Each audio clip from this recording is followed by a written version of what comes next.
মহান আল্লাহ তাআলা আমাদেরকে অতি যত্ন করে সৃষ্টি করেছেন এবং আমাদেরকে তার পথে ইবাদত বন্দেগী করার জন্যই সৃষ্টি করেছেন। আবার তিনি বলেছেন, কুল্লু নাফসিন যায়িকাতুল মউত, প্রত্যেক বস্তুকে মৃত্যুর স্বাদ চাখতে হবে। তাই মৃত্যুকে আমরা যেন কখনো ভয় না করে মহান আল্লাহকে ভয় করি এবং সৎ পথে চলতে পারি।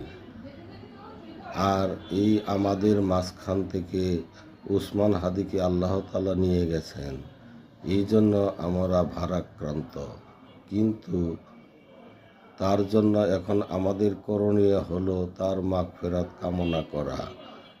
তার জন্য আমরা যদি সমাজে বিশৃঙ্খলা সৃষ্টি করি, এটা তার জন্য খারাপ হবে। সুতরাং আসুন আমরা তার জন্য মাগফিরাত কামনা করি এবং মহান আল্লাহ তাআলার কাছে প্রার্থনা করি তিনি যেন তাকে জান্নাতের সুউচ্চ মাকাম জান্নাতুল ফেরদাউস দান করেন। আমিন।